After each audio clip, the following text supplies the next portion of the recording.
Les fables de Jean de La Fontaine. Simonide préservée par les dieux. On ne peut trop louer 3 sortes de personnes. Les dieux, sa maîtresse et son roi. Malherbe le disait, j'y souscris, quant à moi. Ce sont maximes toujours bonnes. La louange chatouille et gagne les esprits. Voyons comme les dieux l'ont quelquefois payé. Simonide avait entrepris l'éloge d'un athlète, et, la chose essayée, il trouva son sujet plein de récits tout nus. Les parents de l'athlète étaient gens inconnus, son père, un bon bourgeois, lui, sans autre mérite, matière infertile et petite. Le poète, d'abord, parla de son héros.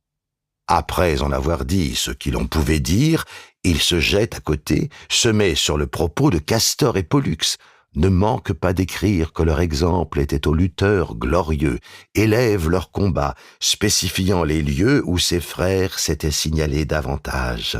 Enfin, l'éloge de ces dieux faisait les 2/3 de l'ouvrage.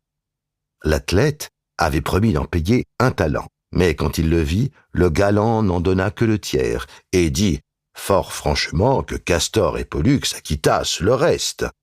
Faites-vous contenter par ce couple céleste. Je veux vous traiter, cependant. Venez souper chez moi. Nous ferons bonne vie. Les conviés sont gens choisis. Mes parents, mes meilleurs amis, soyez donc de la compagnie. Simonide promit. Peut-être qu'il eut peur de perdre, outre son dû, le gré de sa louange. Il vient. L'on festine, l'on mange.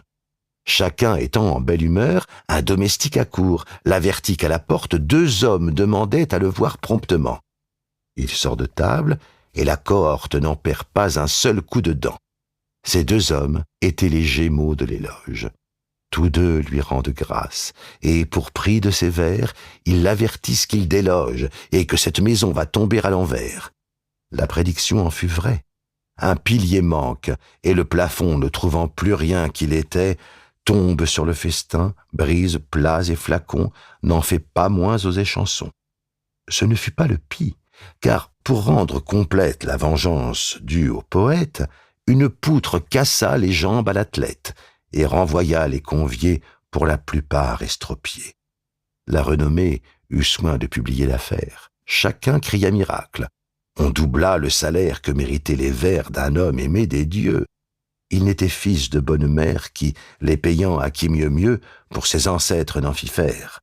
Je reviens à mon texte, et dis premièrement qu'on ne saurait manquer de louer largement les dieux et leurs pareils. De plus, que Melpomène, souvent, sans déroger, trafique de sa peine. Enfin, qu'on doit tenir notre art en quelque prix. Les grands se font honneur dès lors qu'ils nous font grâce. Jadis, l'Olympe et le Parnasse étaient frères et bons amis.